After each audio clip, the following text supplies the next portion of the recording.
할렐루야. 오늘은 10월 19일 열왕기상 22장, 데살로니가전서 5장, 다니엘 4장, 시편 108편, 109편 말씀입니다. 열왕기상 22장은 아합 왕의 죽음을 언급해요. 아합 왕이 유다 왕 여호사밧에게 아람과 전쟁을 치르자고 제안을 해요. 여호사밧은 하나님께 먼저 물은 후에 결정하자고 합니다. 모든 선지자가 이 전쟁에서의 승리를 예언하였지만 미가야라는 선지자는 다른 말을 합니다. 길랏 라못에서 아합이 죽을 것이라고 말해요. 분노한 아합은 미가야를 감옥에 가둬요. 북이스라엘과 남유다 연합군이 이제 아람과 싸우다가 큰 패배를 당합니다.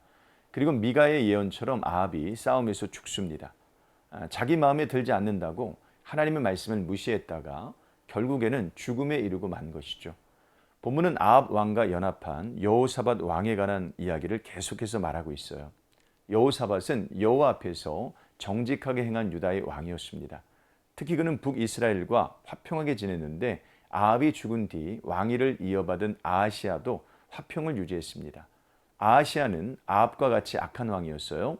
본문에서 우리는 유불리를 따지지 않고 하나님의 말씀을 있는 그대로 전하는 선지자를 봅니다.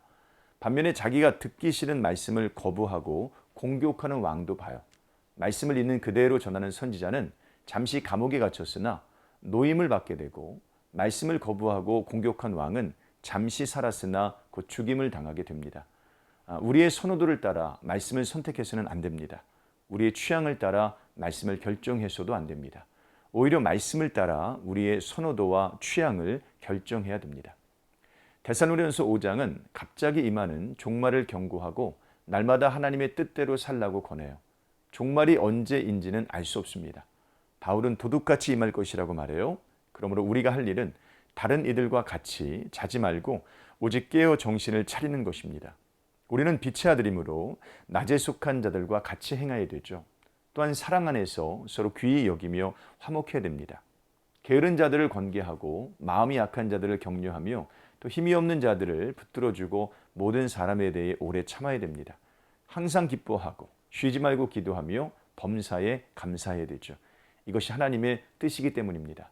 종말 앞에서 깨어 살아가기 원하는 성도는 바울의 여러 권면을 마음에 새겨야 됩니다. 다니엘 4장은 느부갓네살 왕의 꿈을 다니엘이 두 번째로 해석해주는 장면이에요. 느부갓네살 왕이 꿈을 꿉니다. 이번에도 술사들은 꿈을 해석하지 못합니다. 다니엘이 그 꿈을 해석해요. 하늘까지 닿은 높은 나무는 느부갓네살을 뜻하고요. 거룩한 자가 그 나무를 베어버리는 것은 느부갓네살이 쫓겨나서 들짐승과 같이 지내게 된다는 뜻이며, 또 나무 뿌리가 남아있는 것은 느부갓네살이 하나님께서 다스리는 줄 깨달은 후에 다시 왕이 된다는 뜻이죠. 본문은 하나님의 주권을 확실하게 가르쳐요. 당시 바벨론은 가장 위대한 그리고 강대한 제국이었습니다. 바벨론의 왕 느부갓네살은 자기가 가장 높은 곳에 있다고 믿었어요. 그러나 하나님은 그를 치셨고 그는 그 높은 곳에서 가장 낮은 곳으로 떨어졌습니다. 이 모든 것을 경험한 후에 그는 이렇게 고백해요. 그러므로 지금 나 느부갓네살은 하늘의 왕을 찬양하며 칭송하며 경배하노니 그의 일이 다 진실하고 그의 행하심이 의로우시며 교만하게 행하는 자를 그가 능히 낮추십니다. 하나님은 교만한 자를 반드시 낮추십니다. 시편 108편 그리고 109편은 하나님만을 높이는 찬양이에요. 하나님은 모든 나라와 민족을 다스리시는 왕입니다. 하나님만 가장 높은 곳에 계세요. 그러므로 우리는 사람이 아니라 하나님을 의지해야 됩니다. 하나님은 사람의 인생을 좌우하십니다. 악한 자들을 징계하시고 선한 자들을 도우세요. 우리는 이것을 믿어야 됩니다. 하나님은 가난하고 궁핍한 자들의 상한 마음을 기억하십니다. 오늘 하루도 이런 삶 사시기를 주님의 이름으로 축복합니다. 고맙습니다.